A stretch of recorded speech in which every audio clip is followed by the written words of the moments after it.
আজকে এক যুগের বেশি সময় পরে ঘুরতে গেছিলাম। অনেক দিন ধরে প্ল্যান করতেছিলাম ঘুরতে যাবো, কিন্তু নানান কারণে যাওয়া হইতেছিল না। আজকে বিশেষ একটা জায়গায় ঘুরতে গেছিলাম। কই গেছিলাম, কেমনে গেছিলাম, কি করতে গেছিলাম সবই কইমু আজকের ভিডিওতে। হ্যালো এভরিওয়ান, আসসালামু আলাইকুম, কেমন আছেন সবাই? আজকে অনেক সুন্দর একটা জায়গায় ঘুরতে গেছিলাম। আপনারা যারা প্রকৃতি পছন্দ করেন, ফুল টুল পছন্দ করেন, যারা প্রকৃতি প্রেমী, আজকের ভিডিওটা হ্যাগর লেগে আজকে হইতে যেতেছে অনেক বেশি ইন্টারেস্টিং। প্রত্যেকটা মানুষের উচিত মাঝে মধ্যে ঘুরতে গেলে মন বেশি ভালো থাকে। মনের মধ্যে যত ঝামেলা থাক, যত জঞ্জাল থাক, মন খারাপ যতই থাক, সবকিছু ভালো হয়ে যায় ঘোরার মাধ্যমে। ঘোরা হলো অনেক বড় একটা ওষুধ। সবকিছু এক নিমিষে জাদুর মতন করে ভালো হয়ে যায়। আপনাকে যখন বাড়িতে ঝামেলা আছে, অফিসের ঝামেলা আছে, বসের ঝাড়ি খান, হেরা সব সময় চান যে একটু ভালোভাবে কাজ করতে, মন দিয়ে কাজ করতে, কিন্তু নানান সমস্যা পারেন। হ্যাঁ তো অবশ্যই উচিত ঘুরতে যাও। ঘুরতে গেলে মন ভালো হয়ে যাবে। মন ভালো মানে সবকিছু আর ভালো।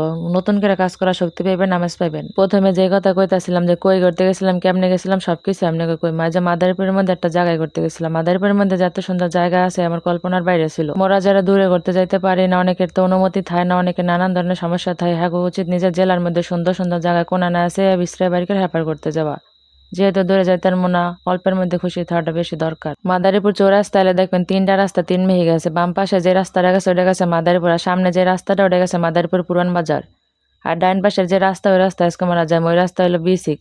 ওই নাই কোনো রিক্সা বা অটোতে গেবেন যে বিসিক যে সর্বোচ্চ 10 টাকা ভাড়া লাগবো। মোরা আয়া প্রথমে বিড়ি চিপের নামছে, তারপরে এই সময় ছবি ভিডিও তুললাম, তারপরে এলাম এই গেটের সামনে আইসি ঠিকই, কিন্তু ভিতরে ঢুকতে দিতে চাইতেছিল না।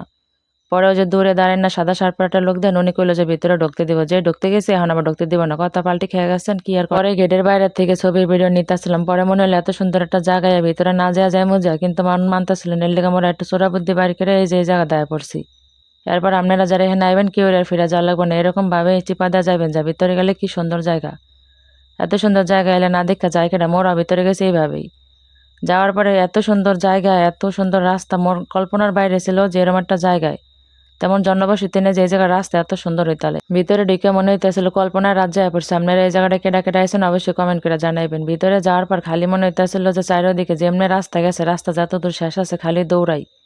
এত সুন্দর রাস্তা, এত সুন্দর পরিবেশ মই আগে কোনো সময়ও দিন, আমি প্রথমবারের মতো আইছি।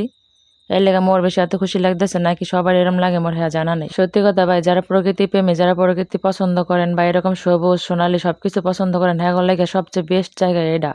যারা আইছেন তো আইছেন, যারা না আইছেন আর অবশ্যই একবার আইবেন। এইরকম সৌন্দর্য বছর একবারে দেখা যায়। এর লেগে আমার শরৎকাল বসন্তকাল এই ধরনের কাল বেশি ভালো লাগে। ভিতরে যায় ঘুইরা কোনো মজা পেতেছিল না। ভিতরে একটা বেড়া আসলো যে বারবার কইতাছিল যে আর সময় নেই বাইরে যেতে হবে। বেড়া যন্ত্রণা অতিষ্ঠ আমরা বাইরে বেরিয়ে এলাম। আর সময় দেখি কতগুলা মানুষ শাড়ি পরে সুন্দর মতন সাজুগুজু করে আইসে, এত সুন্দর জায়গায় ছবি তোলো ভিডিও করবে। এর লেগেও ভালো কথা, আপনারা এই জায়গায় এলে ডিএসএলআর ক্যামেরাতে ছবি ভিডিও করতে পারবেন। এই জায়গায় প্রত্যেক দিনই ক্যামেরা লিয়ে আহে। এত সুন্দর একটা জায়গায় সন্ধান দিলাম, একটা ধন্যবাদ তো দিতেই পারেন। ধন্যবাদ মানে এলে একটা ফলো দিয়ে দেন।